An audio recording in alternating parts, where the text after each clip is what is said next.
Hello. Yeah. Thank you for the introduction. So my name is Niraj Kumar. I'm a quantum algorithms research lead at JP Morgan Chase and Company. And today I'll be talking about slightly different compared to the conventional talks that's been happening. So I'll be talking about quantum computing and its impact in finance. Oops. Yeah. So I'll start off with this beautiful evening picture of the financial district in London, which is located in the Canary Wharf, and with this quote by Global Market Report in 2021, which states that the financial services industry is expected to reach a market cap of $28.53 trillion by 2025, with a compound annual interest of 6%. So while this industry is considered incredibly stable and insulated from change, however, shifting government regulations, new technologies, and customer expectations present challenges that require the industry to adapt. Therefore, continued innovation is required to stay ahead of the curve and deal with market challenges. So here I'll be talking about some of the key challenges for the financial institutions. Here I've broadly classified them into three different categories. The first category is keeping up with the regulations. So as some of you would know, Basel III is an international regulatory body which was set up post the 2008 financial crisis to set the requirements for financial institutions. Now these include capital, risk, leverage, market discipline, among others. Now these regulations require computing some risk metrics like value at risk, conditional value at risk, among others, for various different forecasting models that's built. Now, due to the stochastic nature of most of these models, computing these relevant quantities like risk metrics and other relevant quantities is typically unknown unless for very simplistic models.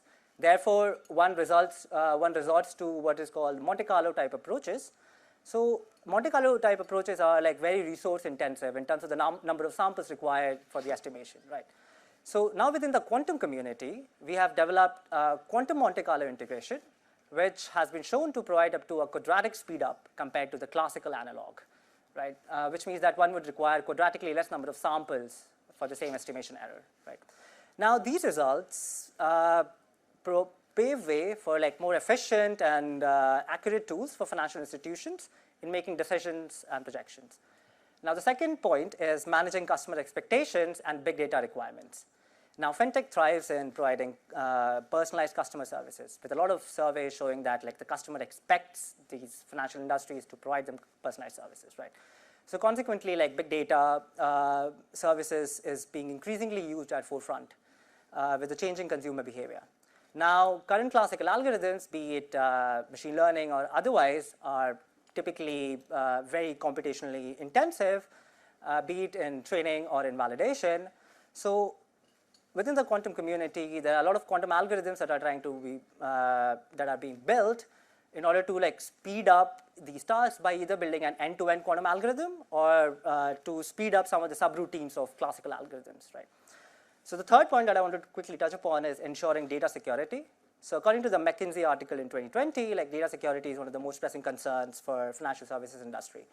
Now, some of the key concern points for this include prevention from cyber and tech attacks, preventing fraudulent transactions like fraudulent transactions or secure data transmission, right? And also when one deals with third parties, then sharing minimal data or synthetic data, especially like when it's sensitive data, right? So again, like in the quantum community, quantum machine learning is being actively leveraged to build like proof of concept models for fraud detection as well. With the so right now we are in the scale of small scale quantum computers, but the idea is that we want to understand the scalability of these models as well when we eventually move to large scale quantum computers, right? So the last point I want to touch upon is the secure data transmission part. So the secure data transmission part, currently a lot of cryptographic primitives which are being used are based on National Institutes of Standards and Technology or NIST approved methods like Diffie-Hellman, RSA, etc. Right? So in 1998, we had this quantum algorithm which is called the Shor's algorithm, which is able to break, which was for prime factoring, which is able to break these algorithms in time polynomial in the size of the input, right? So there's a lot of active research happening again internally as well as within the quantum community to actively leverage both quantum cryptographic methods as well as post-quantum methods, which are classical methods resistant against quantum attacks. with the hope that like they would potentially replace the existing schemes in future. Yeah. Okay, so let me go one step further and concretely list out some of the problem areas in finance where quantum computing is being actively leveraged, or quantum algorithms have been built, at least in proof of scale principles, right? So the first category is numerical risk / stochastic modeling. Its use case include derivative pricing and Greek's estimation, also on risk analysis / estimation. The typical classical compute solutions for this include Monte-Carlo integration, numerical partial differential equation solving with either finite difference method or recently proposed physics-informed neural network or physics-informed machine learning methods as well. And we, of course, use machine learning, including deep learning methods for this, right? So now coming to the quantum compute solutions, we have quantum Monte-Carlo integration, which provides up to quadratic speedups. We also have quantum partial differential equation solvers, which could offer up to exponential speedups compared to the classical solvers with certain caveats, meaning that one needs to be careful how they are loading the classical data into the quantum system. That is, typically these methods require the quantum analog of what is called a classical RAM to load the data. And also the output of these algorithms is a quantum state, so one needs sophisticated methods to extract out the classical information from this, right? And also quantum machine learning, including variational quantum algorithms, are being actively leveraged. So variational quantum algorithms are basically the quantum analog of neural networks, which I'll touch upon later in the talk. The second part is on optimization, which includes use cases like portfolio optimization, hedging, swap netting, optimal arbitrage, et cetera, et cetera. In optimization, we are talking about both convex and non-convex optimization problems. So typically in classical compute, if I talk about it, like there are branch and bound methods for non-convex optimization, and there are interior point methods for convex optimization problems, right? On the quantum side of things, we have quantum optimization, which include methods like quantum annealing, which is the quantum analog of simulated annealing. And we also have these variational quantum algorithms like quantum approximate optimization algorithm, variational quantum eigensolver, et cetera. So typically, like how these work is that, like suppose I have an optimization problem, I recast it into a problem Hamiltonian, and then these methods try to find the ground state of the problem Hamiltonian, which then corresponds to the optimal solution of my original optimization problem, right? And when I talk about unstructured search, we have the celebrated Grover's algorithm, which was proposed also in the late 90s, which provides up to quadratic speedup compared to the classical methods, right? The last category is machine learning. Of course, there are like a lot of interesting problems in this, including fraud and anomaly detection, natural language modeling, risk analysis via clustering, etc. Of course, in classical compute, we have deep learning, cluster analysis methods. On the quantum side of things, again, we have quantum machine learning, including variational quantum algorithms. We have quantum cluster analysis algorithms for like k-means, k-median spectral analysis, which offers up to a polynomial speedup compared to the provable classical algorithms. And also, last point I want to touch upon is like we have the community is also building quantum generative models for time series synthetic data generation. So these include quantum circuit Bond machines, quantum generative adversarial networks, quantum quantile mechanics, among others. Okay. So now in the second half of the talk, I'll be talking about quantum machine learning with variational quantum algorithms. And I'll be touching upon two of my recent works along with some amazing collaborators on building generative models for currency exchange price prediction. And second is on physics-informed quantum neural networks for options pricing. Great. Okay, so let me try to give you an intuitive understanding of how variational quantum algorithms work without delving into too much details of how quantum computing works, because honestly, this would require a whole lecture on its own. So it's a deep learning summit, and we all have a fairly good understanding of how neural networks work, which is pictorially, simplistically depicted in the top half of the figure. So we have some input x, xi, from some family of inputs, which is fed as an input to the neural network. Here, for simplicity, I'm just denoting the neural network as a two hidden layer, fully connected neural network. Now, the output of the neural network is then fed into the loss function, which is then minimized through automatic differentiation with backpropagation, right? And then we compute the gradients, which then is used to update the next parameters. So now, variational quantum algorithms follow a similar flow, where instead of a neural network, we replace it with a quantum circuit here, right? So one of the big questions is that how do you load the classical data into the quantum system? This is typically done using what is, if you can see on the left side, it's like it's called the feature map, basically, or the quantum feature map. Just as a simple example, let's say my input x is like n-dimensional binary vector, right?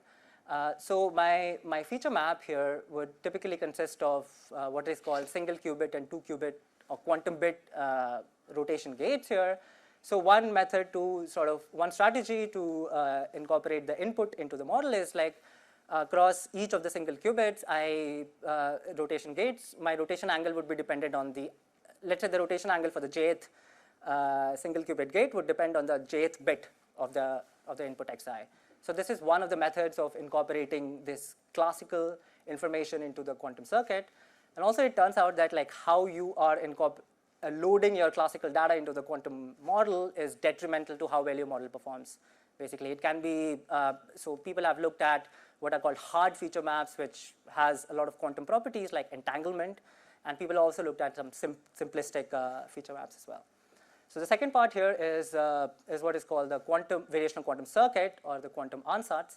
It is, again, it's a unitary circuit, again with like some single qubit quantum bit gates and also 2 qubit rotation gates basically here. And note that all of these gates here are parameterized. Like here the rotation angles for all of this is parameterized, and this is what we are trying to optimize in the quantum circuit here, right? So now once we run this algorithm, once we run the circuit from left to right, in the end the output we have is a quantum state here. So with the quantum state, what we do in the end is like perform what is called a measurement in some suitable basis information, right? So upon performing a measurement, we get a classical output, which is then fed into the loss function, which then determines basically the loss function. And note that contrary to the classical computing here, where we do backpropagation, in the quantum realm, we cannot do backpropagation because this would then destroy the quantum state. So in order to compute the gradients, what we do is what is called parameter shift rule, where suppose you want to find the gradient with respect to a particular rotation angle, or particular parameter theta, you run the circuit with theta plus delta, so where delta, which you can compute analytically, and theta minus delta basically, and then compute the results in order to get the gradient information, right? And once you have computed the gradient, then that can be used to update the next set of parameters as well. Note that like the operation, it's a quantum circuit. Quantum circuits are unitary operations basically, so they are like linear operations up till the point of measurement, where the measurement introduces what is called the non-linearity. So it introduces more complexity in the model basically. Yeah. Okay, so let me try to convince you why quantum machine learning models can be interesting when neural networks have been so successful, right? I'll try to answer this from 4 different standpoints. First standpoint is the computational complexity. So for the computer scientists in this talk, in this group, in the summit, we know that like the class of classical algorithms, which can be efficiently solved for a given task, lie in the complexity class, which is called the BPP, or the bounded probabilistic polynomial time, right? An example of this is like celebrated result of testing if a number is prime. This is a BPP task, right? We also know that there is a complexity class which has many interesting problems, which is called the NP class, right? This includes problems like integer factorization, discrete log, etc., where for a classical algorithm, it's easy to check the solution, but it's hard to compute the solution, right? Further within the NP class, there is this computational class, which is NP complete class, which has many interesting problems in optimization, right? Like 3-SAT, traveling salesman, max cut, etc., etc. So when it comes to quantum algorithms, the quantum computer scientists have come up with this complexity class, which is called BQP, or the bounded quantum polynomial class, right? So this class, we know that like it contains this class BPP, that is, it contains all the problems that can be efficiently solved by the classical computer, but then it's slightly bigger as well, because there are problems like integer factorization or discrete log, which can be efficiently solved by classical computer, so a quantum computer, but cannot be solved efficiently by classical computer, right? But then one thing is that like these problems lie in NP, but they do not lie in this hard problem instance, which is NP complete class, which has a lot of interesting problems.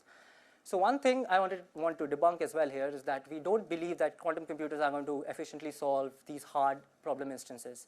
It's possible we might get better approximations for the solution, but like we don't expect to solve it efficiently as well, based on basically a lot of conjectures. Yeah. So the second point I want to touch upon is on the capacity of quantum machine learning models and generalization, right? So capacity measures capture the model's ability to fit or learn a certain function or distribution from the data. Now, this is usually captured by what is called the model complexity measure. One example is the VC dimension, basically, right? Captures how expressible your model is, right? So now the capacity measure also naturally relates to model generalization, that is how well the model is going to perform on unseen data, and also on model trainability. There are a lot of results in this. There is recent work by the IBM group which showed that certain quantum machine learning models can exhibit higher capacity compared to compared to machine learning models or neural networks with certain caveats, basically here. The caveats here is that you need to be very careful in choosing the quantum machine learning models, where remember when I talked about the importance of feature maps, basically, on how you load the quantum data, classical data into quantum model. This becomes really relevant here. You need to choose, smartly choose the feature maps so that it can exhibit higher capacity measure compared to this, which is pretty interesting. So this would imply that better upper bounds in generalization and trainability. And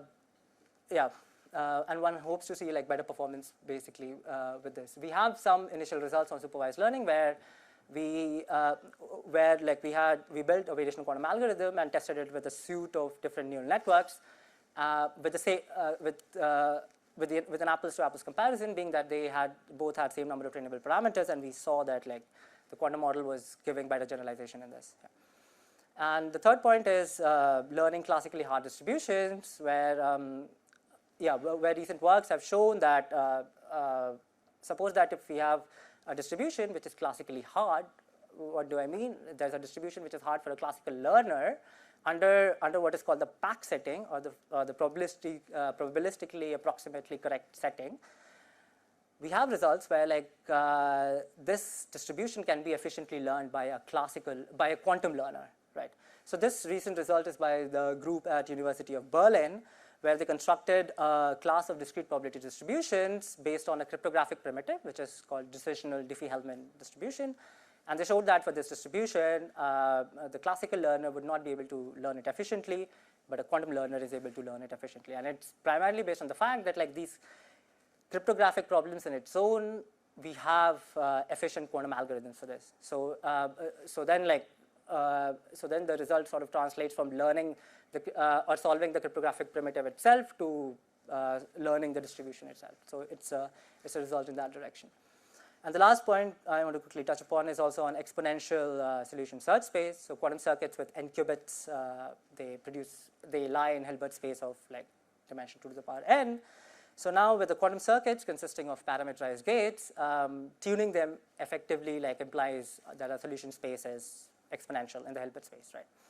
Now, with sufficiently expressible quantum ansatz, exploring the solution in exponential space leads to an enhanced search space compared to, let's say, classical models with the same number of trainable parameters. Great. So now I want to touch upon quantum generative models. Brief, quick recap here. Generative modeling, basically, here, well, you're given a training data set from some unknown probability distribution, and then you want to build a learner A, right? So as to generate new samples from the distribution. As shown in the figure, we have some generator with some unknown probability distribution P, and we introduce some randomness in it so that it generates random samples from the distribution. We feed it to the learner, and the task of the learner is to come up with a generator with the distribution Q, such that the statistical distance measured between P and Q is less than some epsilon, but epsilon is some chosen distance measure, right?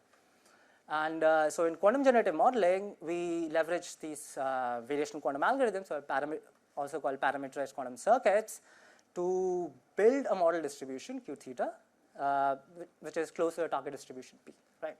So some of the popular constructions, which I also had touched upon a little bit previously for quantum generative models, is what is called quantum generative adversarial networks. They are like classical GANs where the generator is quantum, but the discriminator can be classical or quantum, right? The second is quantum Boltzmann machine, which models distribution sampling from a quantum Hamiltonian, which sort of mimics a Boltzmann distribution.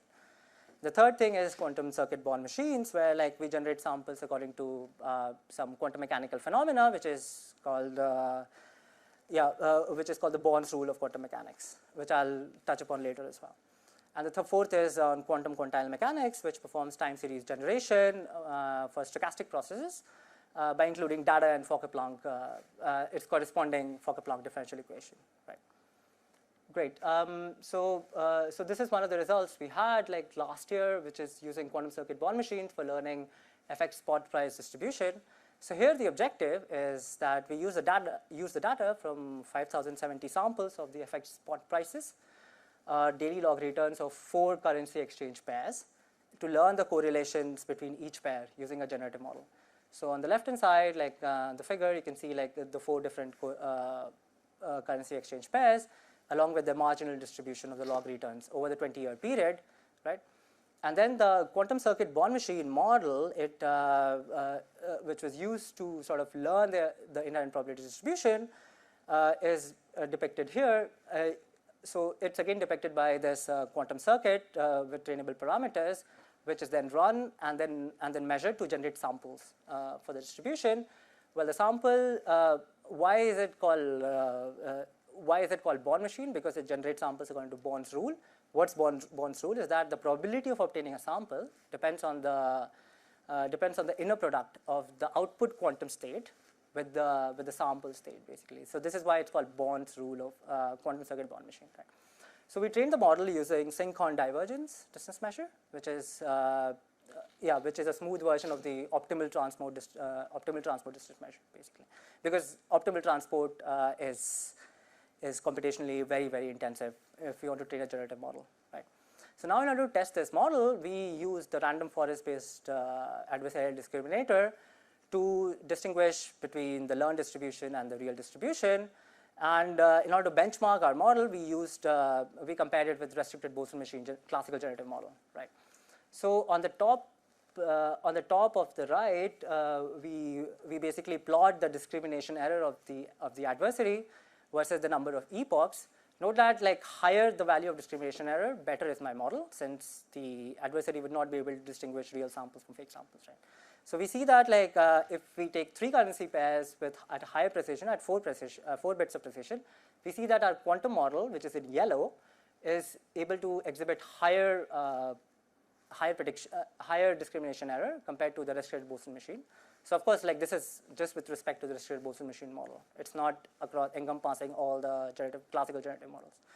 And we also see that like when we take all the 4 currency pairs, we see similar performance for quantum and classical generative models.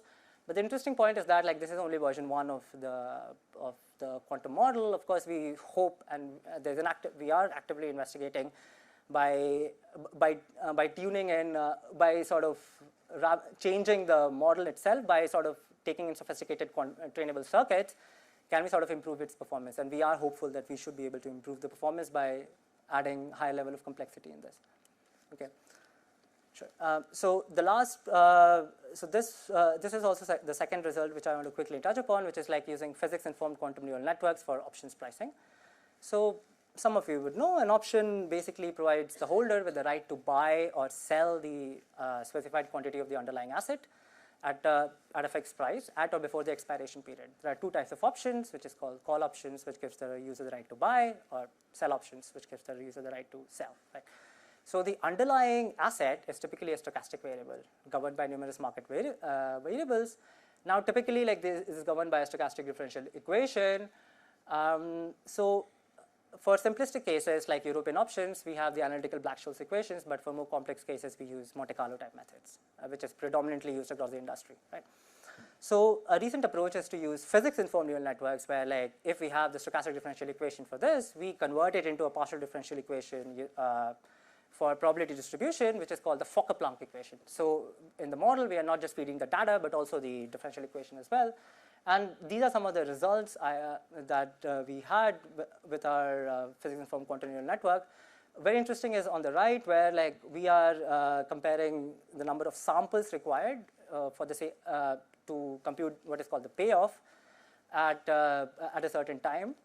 So we see that like if we want to have higher accuracy, like the number of samples for Monte-Carlo method increases, which is in blue dots. Whereas for our method, it's sort of fixed. So after training the model, we only need like 2 samples to estimate the payoff for a given accuracy. Yeah. So I'll quickly like to conclude my presentation by a few points.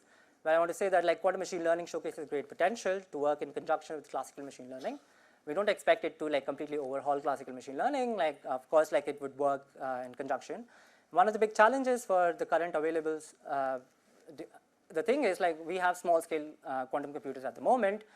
So so we can't test our quantum algorithms at a larger scale. So right now the active research is happening on both ends, where we are trying to build large scale quantum computers, but also we are trying to improve our quantum algorithms as well. And some of the big challenges in quantum machine learning side of things is like what is called barren plateaus or saddle points, which are exponentially flat landscapes, so you can't train your model. Right, so there are some mitigating strategies for this that we are trying to investigate within the community. And another direction which I quickly want to point out is that quantum machine learning has impacted general machine learning as well by inspiring classical neural network ONSART structure using tensor networks. Right, and overall, like the research around quantum machine learning is growing exponentially worldwide, and we hope that one of the first useful quantum advantage we have will be with quantum machine learning. With this, I'd like to end my talk. Thanks a lot. Thank you.